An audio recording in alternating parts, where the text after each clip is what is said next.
Welcome back. Today's episode is for the woman who is carrying too much responsibility, too much guilt, too much pretending, too much of what is not even hers to hold. And if you're someone that everyone comes to, the one who fixes what's broken, the one who always says yes, even when you're running on empty, then you might be stuck in overfunctioning. And I get it, not just as a psychologist and as a coach, but as someone who used to live this way every single day. And to be honest, I can still fall back into that pattern from time to time. The key is, and I'm sharing this with you so you can begin to bring this into your life more.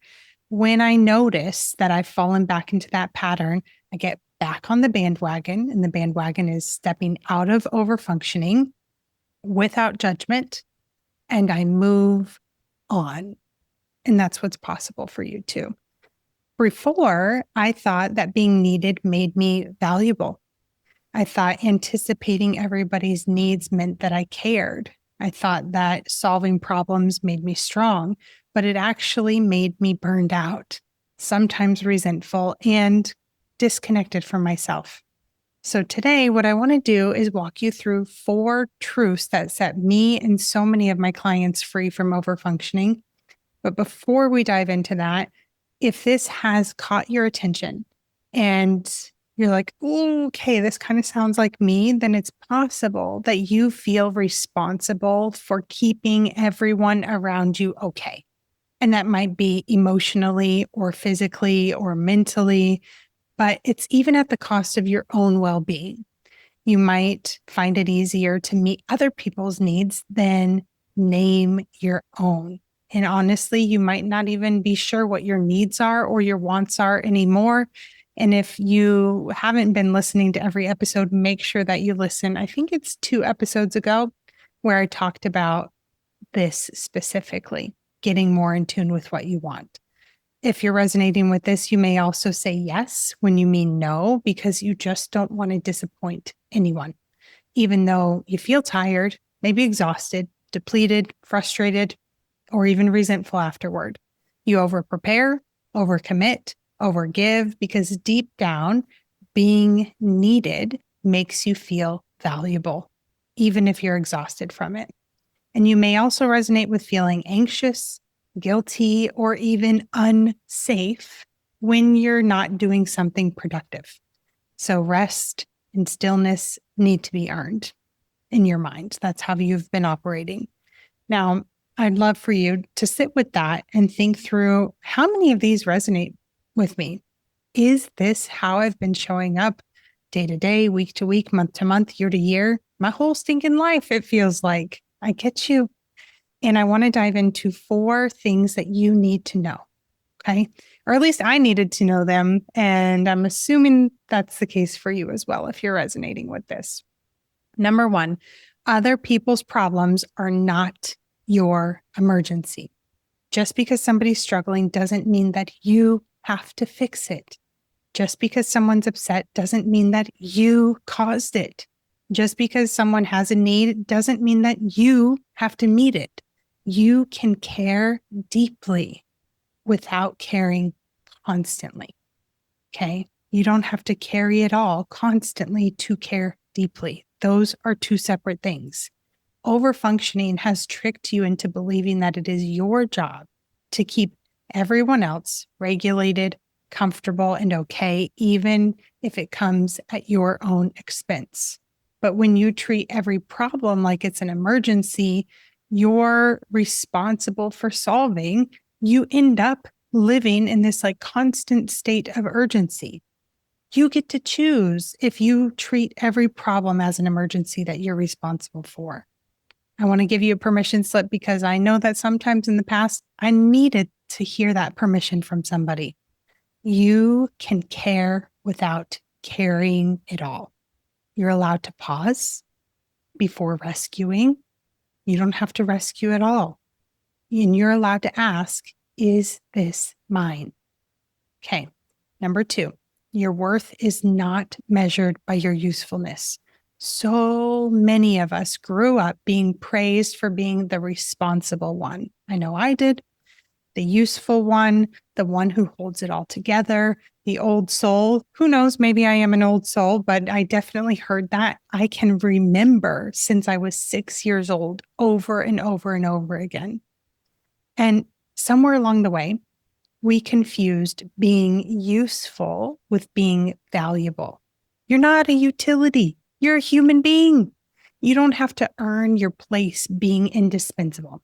You don't have to prove that you're worthy by solving everything. And you don't have to be needed to be loved. You matter because you exist. And there may be a part of you that has questioned that. Or maybe you haven't consciously put this together and even thought about it. But if you look at animals, and they get what they want, and they never question, am I good enough for this? You can choose to do that too. Okay. That little girl who earned that love, she learned that, okay, I've got to earn this in order to be loved. She can rest now. Okay. Number 3, saying no doesn't make you selfish, even if somebody told you that it does. It makes you honest. It protects your energy, and it teaches people how to respect your time, your values, and your boundaries. And I want to be clear here. Self-preservation is not selfish. You're not bad for needing or wanting rest. You're not wrong for setting limits, and you're not broken for wanting more peace in your life. Every time you say yes, when you want to say no, what you're doing is you're teaching your nervous system your comfort doesn't matter.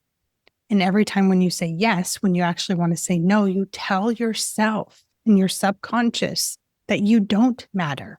Every time you say yes, when you want to say no, you teach yourself that other people's needs are more important than your own. And I want to be clear here. It's not I'm more important than them or they're more important than me. It's both of us matter. Saying no is self-respect. Are you going to respect yourself? If you've ever felt like, or if you have a pattern of thinking that other people don't treat you like you matter, then I want you to look at this first. Do you treat yourself like you matter? Do you treat your emotions like you matter? Like they matter? Do you treat your thoughts like they matter? Do you treat all parts of yourself like it matters? Sit with that. And there's something else that I want to note here. And honestly, this could be a whole nother podcast episode, so I'm going to keep it brief. But as you begin to honor yourself more and more, which I hope you choose to do, I want you to ask, is the no coming from a place of fear? Is the no coming from a place of me being rigid? Have I swung from never honoring myself to never considering others? Sometimes what I notice is when people begin to step into this, the pendulum can take a massive swing, and that's okay. We're all human. We all make mistakes, but you want to be mindful of like, did I just go from one end to the other? And what if I find a middle ground where it's not coming from a place of fear or rigidity? Okay. Let's keep going for the last one. Number 4, you cannot control other people's reactions. Ever. This one is going to set you free when you choose to let it. You can't manage everyone's emotions. You can't prevent their disappointment. You can't control how they feel about your boundaries, and trying to control it when you can't. What is that doing? It's exhausting you. It's frustrating you. When you're used to keeping peace, disappointing somebody can feel risky. It could feel dangerous even. But listen, other people's reactions are not your responsibility. Now, I want to be clear. This is not just a ticket to go be a jerk, to be defensive, to be rude. Not at all. Your job is to speak the truth. Be direct, be clear, be kind. Act in alignment with your values and make decisions that honor your integrity. So when you show up in this way, sometimes other people are still going to have emotions about it and reactions about it, and that is okay. Now, this one can be tricky. One of the most common things that I work with people on is how to have these hard conversations from a place that's not defensive. What I've seen over and over and over again, and I've experienced firsthand over and over and over again, far less than before I did inner work, is that defensiveness pops up in conversation when we have no idea that's what it's coming from. And so I highly recommend that you get support around these things. And I just want to mention really quick why you overfunction in the first place. Like, where did this come from? If you have heard all of this, and maybe you have had, as you're listening, a reaction in your body, maybe a knot in your stomach, maybe your face got a little hot, goosebumps, who knows? Just know that you're not alone. And I hope I've made that clear already. But overfunctioning isn't something that you're born with. It's not something that you've probably consciously chose to do. It's something that you learned. You were probably praised for being helpful. You were probably rewarded for being responsible, and you were given affection, safety. You felt like you belonged when you performed.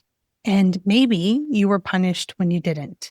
So you learned early, love is conditional, which is not true and does not have to be true.